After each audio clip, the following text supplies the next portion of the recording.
일본의 대표적인 기독교 사상가인 우찌무라 간조는요, 삿포로 이 농업학교 2기 학생으로 입학을 했습니다.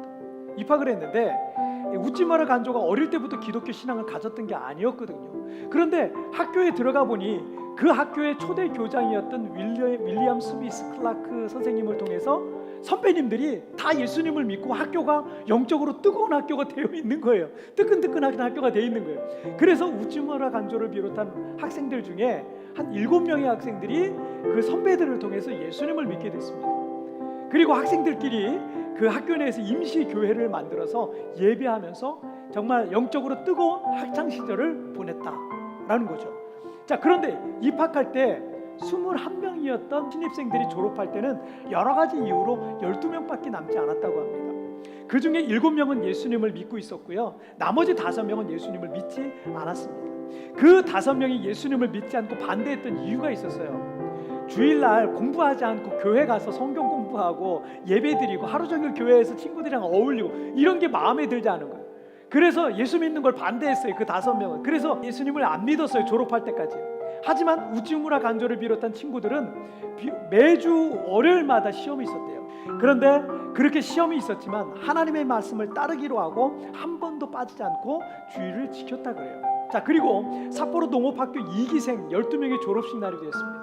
대학 시절을 마감하고 모든 점수가 합산되자 상위 1등부터 7등까지는요 주의를 거룩하게 지킨 7명의 크리스천 학생들이 차지하게 된 거예요. 그들이 모든 연설을, 졸업식의 모든 연설을 도맡았고요, 졸업식 날 받게 되는 상 중에 하나를 제외하고 모든 상을 이 7명의 학생이 다 휩쓸었습니다. 자, 우찌무라 간조는 그의 회고록에서 이렇게 말합니다.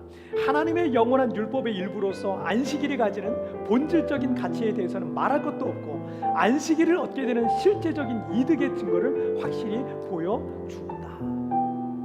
시편 112편 1절과 2절에서 할렐루야 여호와를 경외하며 그의 계명을 즐거워하는 자는 복이 있도다. 그의 후손이 땅에서 강성하며 정직한 자들의 후손에게 복이 있으리로다.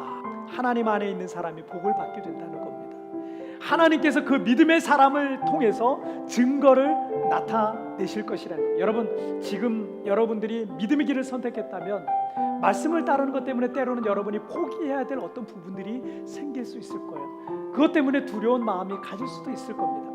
그러나 여러분, 두려워하지 마십시오. 그리고 여호수아처럼 한 번도 밟아본 적이 없는 새로운 개척지를 앞에 두고 두려운 마음 들 수 있습니다. 그러나 여러분, 하나님께서 나와 함께 하신다는 것 사실을 기억하십시오. 모든 두려움을 내어버리고 담대한 믿음을 갖기를 주의 이름으로 축복합니다. 더 강해지시고 하나님을 가까이 하십시오. 그것이 바로 그 거룩함이 승리의 비결이 되는 줄 믿습니다.